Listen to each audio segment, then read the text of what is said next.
नमस्कार, मी संजय कुमार.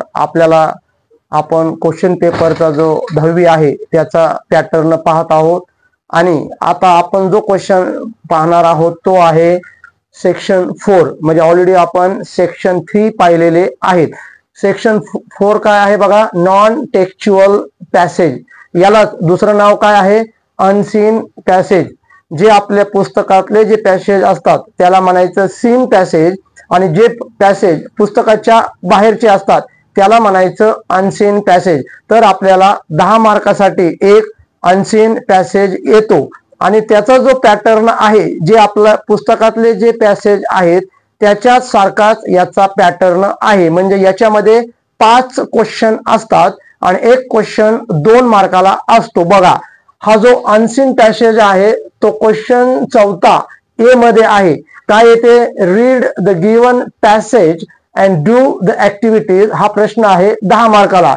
म्हणजे दिलेला पॅसेज व्यवस्थित वाचायचा, त्याची अंडरस्टँडिंग झाल्यानंतर त्याच्याशी रिलेटेड ज्या काही ऍक्टिव्हिटी आहेत त्याचं उत्तर आपल्याला लिहायचं आहे. म्हणजे याचा उद्देश काय आहे, एखादा अनसीन पॅसेज आपल्याला तो वाचून त्याची व्यवस्थित अंडरस्टँडिंग झाली पाहिजे, त्याचं आकलन झालं पाहिजे, तो पॅसेज कशाबद्दल आहे ते आपल्याला समजलं पाहिजे. म्हणजे आपलं जे रीडिंग स्किल आहे, जे आपलं अंडरस्टँडिंग स्किल आहे ते तपासण्यासाठी हा प्रश्न असतो.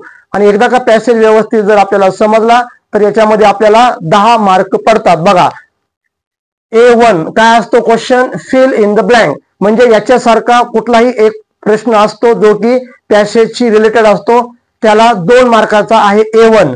त्यानंतर A2 आहे कंप्लीट द फॉलोइंग टेबल. एखादा टेबल आपल्याला येऊ शकतो आणि तो आपल्याला कंप्लीट करावा लागतो.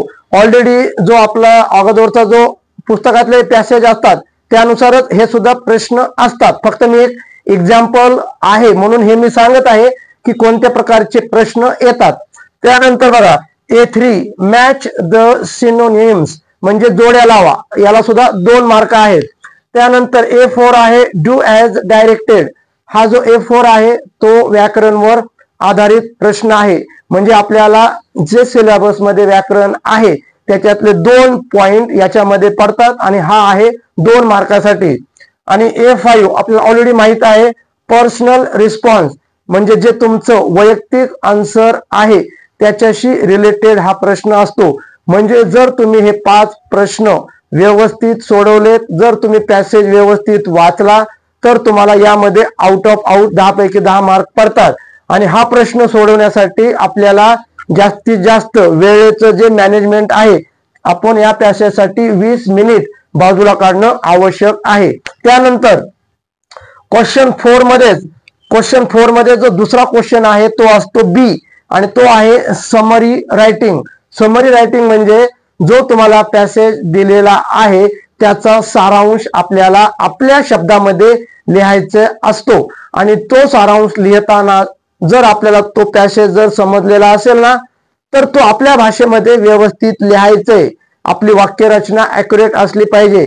त्या पॅसेज मधले दिलेले शब्द कॉपी करायचे नसतात, दिलेलं वाक्य कॉपी करायचं नसतंय, दिलेले एखादं कोटेशन असतंय ते कॉपी करायचं नसते. हा, जर एखादा महत्वाचा वर्ड असेल तर तो कॉपी करायचा, पण त्याचं रूपांतर आपल्या भाषेमध्ये करायचंय. आणि याची मार्किंग स्कीम काय मी सांगतो. हा प्रश्न आहे 5 मार्काला. म्हणजे बघा, आणि बघा राईट अ टायटल. जर तुम्ही व्यवस्थित तो पॅसेज वाचला आणि त्याची जर आयडिया तुम्हाला कळाली आणि जर तुम्ही व्यवस्थित आणि प्रॉपर जर टायटल लिहिलं त्याला 1 मार्क आहे. त्यानंतर आहे सेंट्रल आयडिया किंवा थीम. म्हणजे तो पॅसेज कशावर आहे, जर त्याबद्दल जर तुम्ही त्याची माहिती व्यवस्थित लिहिली तर त्याला आहे 2 मार्क.